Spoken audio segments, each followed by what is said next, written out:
अस्सलाम वालेकुम दोस्तों, शाह नज़ीर चौधरी ऑफिशियल में खुश आमदीद। जनाब हज़रत सूफ़ी बरकत अली लुधियानवी साहब के हवाले से बहुत सारे ऐसे असरार और रमूज़ रूहानी अमूर के हवाले से मैं अपनी याददाश्तें आपके साथ शेयर कर रहा हूँ। उनसे बहुत सारे अहबाब ऐसे हैं जो उनके खुलफा भी थे और उनके मोतक़िद भी थे और उनके मुरीदैन भी थे, जिन्होंने बड़े करीब से सूफ़ी साहब को देखा। आगे चलकर मैं उनके बारे में भी आपको बताऊँगा कि उन्हें सूफ़ी साहब से क्या फ़ैज़ मिला था और किस तरह की वो रूहानी शख्सियत सूफ़ी साहब को समझा करते थे, किस दर्जा पर उन्होंने रूहानियत में इनको फ़ाइज़ देखा। ये बड़ी एक तफ़सीलात पर मबनी बातें होंगी अगली चंद वीडियोज़ में। आज की वीडियो में मैं आपको बताने लगा हूँ अदीब जावदानी साहब के हवाले से एक ऐसा वज़ीफ़ा, एक ऐसी तलकीन, एक ऐसी खूबसूरत बात कि जो सूफ़ी बरकत साहब जो थे अपने मुरीदों को और उनसे फ़ैज़ लेने के लिए वहाँ जो लोग आया करते थे, फिर आपने अपनी किताबों के अंदर भी जो सबसे ज़्यादा जिस पर ज़ोर भी दिया, या हय्यु या क़य्यूम का विर्द, तस्बीह और वज़ीफ़ा और मुजाहिदा, वो क्यों करवाते थे, कैसे करवाते थे, किस तरह से फिर उन लोगों की मनाज़िल जो थी, वो बड़ी आसानी से तय हो जाया करती थी। या हय्यु या क़य्यूम का विर्द करने के हवाले से बहुत सारी बातें आपके साथ मंसूब की जाती हैं कि आपके जितने मुरीदैन थे, आपके जितने अक़ीदतमंद थे या जिन्होंने आपकी लिखी हुई किताबों में अल्लाह ताला के इस इस्म मुबारक को अपनी ज़िंदगी का हासिल बनाया और इसको तस्बीह बनाया, इसको इस्म आज़म बनाया, कितनी आसानियाँ उन्हें हासिल हो गई थी। मैंने आपको बताया दाता साहब मैं जाया करता था 90s के बाद के दौर की बात है कि वहाँ पर इत्तेफ़ाक़न वहाँ मुलाकात इस तरह से हुआ करती थी कि आप अपनी महफ़िल के अंदर लोगों को अल्लाह के क़ुर्ब और जितनी इस्लामी तालीमात के हवाले से अच्छी बातें हो सकती थी, आप उन्हें समझाया करते थे, बताया करते थे और कहा करते थे कि आप यहाँ पे हज़रत दाता गंज बख्श के मज़ार पर आते हैं तो कुरान पाक और नमाज़ पहले इसको मुक़द्दम जानकर पढ़ा करें, ये ज़रूरी है। ये पहला हर मुसलमान का शुआर होना चाहिए, उसके बाद आपको सलाम करनी चाहिए। फिर जो रूहानी सलूक के लिए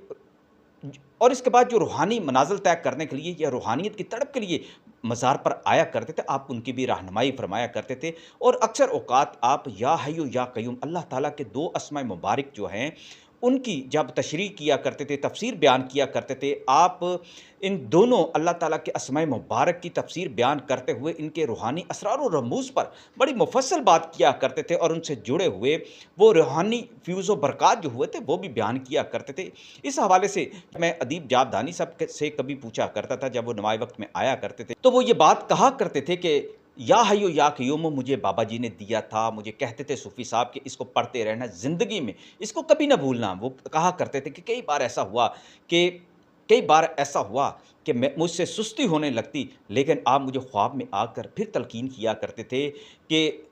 आप भूल गए, आज आपने तस्बीह मुकम्मल नहीं की। इस हवाले से जब जावदानी साहब से मैं पूछा करता था कि ये बात आपने बड़ी कमाल की कि आप तस्बीह करना भूल जाते थे या फिर कम पढ़ा करते थे जिस दिन, तो आप कहते हैं आपके बकौल के वो ख्वाब में आकर आपको याद दिला दिया करते थे। वो कहने लगे कि ये अपने पीर व मुर्शिद का तसर्रुफ़ होता है कि जिसके साथ आपकी लगन अच्छी होती है, जिस मुरीद की और मुर्शिद की भी जिसके साथ अच्छी मोहब्बत और प्यार, मोहब्बत, उनसियत ख़ालिस हो जाती है, तो वो फिर ख्वाब में आकर उनको नसीहत भी करते हैं, उनके सबक भी उनको दोहरा देते हैं। तो ये रूहानी दुनिया के असरार व रमूज़ हैं, ये सिर्फ़ ख़ास लोग ही जान सकते हैं या वो लोग जिन्हें ऐसे फ़्यूज़ व बरक़ात मिले हों।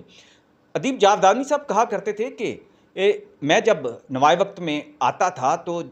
ख़ास तौर पर निज़ामी साहब को पता था, सूफ़ी साहब का भी बड़ी अक़ीदत रखते थे और मुझे ख़ास तौर पर निज़ामी साहब उस वक़्त बुलाते थे जब निज़ामी साहब की तबीयत में कुछ सुस्ती उन्हें महसूस होती थी या दबाव की कैफ़ियत महसूस होती थी या कभी उन्हें सर दर्द हुआ करता था, तो आके मुझे कहा करते थे कि आप मुझे जो दम करते हैं वो मुझे करें। तो मैं निज़ामी साहब से कहा करता था कि आप भी या हय्यु या क़य्यूम की जो है तस्बीह किया करें। तो निज़ामी साहब पूछा करते थे कि अच्छा मुझे बताएँ मैं कितना पढ़ा करूँ? नमाज़ तो मैं बाकायदगी से पढ़ता हूँ। तो अदीब जावदानी उन्हें कहा करते थे कि आपको जितनी तस्बीहात आप पढ़ सकते हैं, आप पढ़ें। आप पर पाबंदी इसलिए आयद नहीं की जा सकती कि जिस तरह की आपकी ज़िम्मेदारियाँ हैं, मुमकिन है आप वो अदा ना कर सकें। तो निज़ामी साहब आगे से हल्का-सा हँस दिया करते थे। वो कहने लगे कि अल्लाह का ज़िक्र करने के लिए यही तो दुनिया में एक ऐसी आज़माइशें हैं, आप मुझे तस्बीह करने से ना रोकें, आप मुझे बताएँ। तो या हय्यु या क़य्यूम निज़ामी साहब को भी वो कहा करते थे कि आप 313 बार पढ़ें। हमारे बाबा जी सूफ़ी बरकत साहब तो इस हवाले से तादाद मुकर्रर नहीं किया करते थे, बल्कि वो ऐसा बंदा जो मुजाहिदा करने में ताक हो, तस्बीह पढ़ने में जिसकी नीयत बहुत खालिस हो, उसे कहते थे खुला पढ़ो, लेकिन इतना पढ़ो कि तुम्हारा ज़मीर और तुम्हारा दिल जो है वो खुद मुतमिन हो जाए और कायनात में छुपे हुए जितने भी रूहानी असरार और रमूज़ हैं, अल्लाह की बरकत से वो तुम्हारे पास आना शुरू हो जाएँ। अदीब जावदानी साहब कहा करते थे कि बाबा जी से जब पूछा करते थे या हय्यू या कय्यूम के असरार और रमूज़, तो इस पर आप वो कहा करते कि इसमें फ़ज़ीलत, इसमें आज़म का दर्जा रखने वाला या हय्यू या कय्यूम ऐसा विर्द है जो मेरी ज़िंदगी में रोज़ाना मेरी ज़ुबान पर जारी और सारी रहता है। इसकी नसीहत इसलिए मैं कहता हूँ कि या हय्यू या कय्यूम की ज़ात ने हर कायनात को पैदा किया है, हर मखलूक को पैदा किया है। वो ज़ात वो है जो हमेशा रहने वाली है और वो किसी सहारे के बगैर कायम है। तो अल्लाह की उस ज़ात का जब इंसान ज़ाकिर बनता है, तो उसके अंदर वो तमाम रूहानी असरार और वो क़ुव्वतें जो हैं, वो उसको तक़वियत देती हैं, उसके ज़ाकिर को। ऐसा बंदा जो इसमें आज़म या हय्यू या कय्यूम की तस्बीह करता है, ज़िक्र करता है, मुजाहिदा करता है, तो उसको डिप्रेशन नहीं होता, उसके जिस्म के अंदर दिमागी और जिस्मानी तौर पर उसको थकन नहीं होती, और अगर वो ज़िंदगी में किसी मुकदमे में फँस जाए तो उसमें से भी निकल जाता है। अगर वो बीमार हो जाए तो उसको जल्दी शफ़ा मिल जाती है। अगर उसका ऑपरेशन हो तो हमेशा कामयाब रहता है। और कहते थे, बाबा जी का फरमान था कि जब कभी तुम्हें कोई ऑपरेशन कराना हो तो अपनी जो तस्बीह जो है या हय्यू या कय्यूम जो है, वो दुरूद पाक अव्वल आखिर पढ़ने के बाद इसको जारी व सारी रखा करो, हत्ता कि डॉक्टर तुम्हें बेहोशी की दवा दे दे और यही ज़िक्र करते हुए तुम जो है अपनी मनाज़िल की तरफ चले जाओ ऑपरेशन की। तो अदीब जावदानी साहब का ज़िक्र और उनके मामूलात के अंदर खुद जो है या हय्यू या कय्यूम का विर्द था। जब आप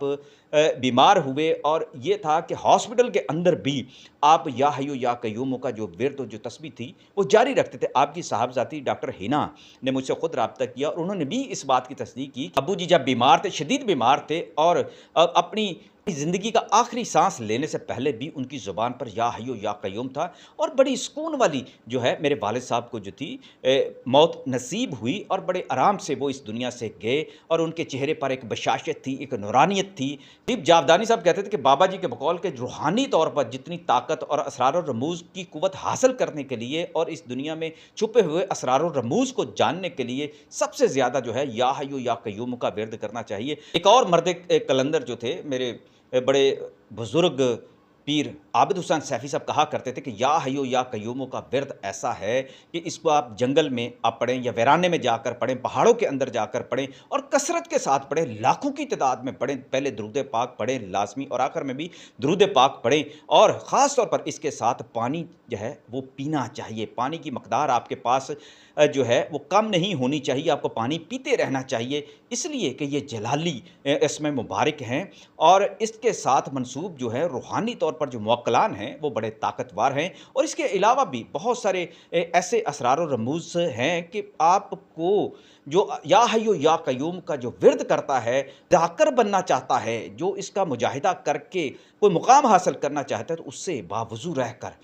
यह मुकम्मल तस्बीहात करनी चाहिए, जितनी भी वो अपने लिए तादाद जो है मुकर्रर कर ले। और ख़ास तौर पे मैं बता दूं कि पानी इसलिए पीना ज़रूरी है, जो मेरे पीर आबिद हुसैन सैफ़ी साहब ने जो मुझे बताया था, क्योंकि वो तबीब भी थे। वो कहते हैं चूँकि जलाली है तो तबीयत के अंदर फिर गुस्सा भी बाज़ औक़ात बहुत ज़्यादा जो है वो शामिल होना शुरू हो जाता है और ब्लड प्रेशर भी कई दफ़ा हाई हो जाता है। अब दूसरी तरफ देखें, सूफ़ी बरकत साहब की निस्बत के हवाले से जब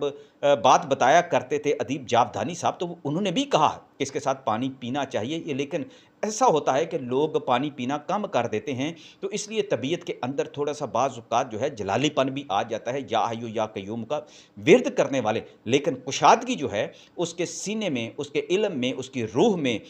जो है वो बहुत ज़्यादा बढ़ जाती है। और या हय्यू या कय्यूम का जो ज़ाकिर है उसको कभी ज़वाल जो है दुनिया में नसीब नहीं होता। तो दोस्तों, या हय्यू या कय्यूम की तस्बीह करने के लिए आप जो है 1,25,000 मरतबा इसको पढ़ें, लाज़मी पढ़ें। और जो भी वक्त आप मुकर्रर करें, नमाज मगरिब के बाद, नमाज इशा के बाद आप तय कर लें कि आपने ये तादाद जो है हर 41 दिन में पूरी करनी है, यानी कि उसके बाद भी आप करते रहें। बहुत सारे फ्यूज़ व बरक़ात जो हैं अल्लाह ताला के इसमें मुबारक के साथ जुड़े हुए हैं। सूफ़ी बरकत साहब अदीब जावदानी साहब, पीर आबद हुसैन सैफ़ी साहब के अलावा भी बेशुमार और भी जो सूफ़िया कराम अहले इल्म जो लोग हैं, जिन्हें अस्माए मुबारका पर के इल्म पर दस्तरस रही है, उनका भी यही कहना है, जितने लोग भी मिले हैं कि जब भी ये तस्बीह आप करें, या हय्यु या क़य्यूम का, तो सदका देना ना भूलें। सदका दिया करें, खैरात किया करें, लोगों के अंदर शरीनी जो है, मीठा जो है, वो बाँटा करें। इससे आपके अंदर रूहानी तमानियत भी पैदा होगी और फिर ऐसा होता है कि जो भी तस्बीह करने वाला जो होता है, उसको बुरे असरात से भी ये सदका बचाता है।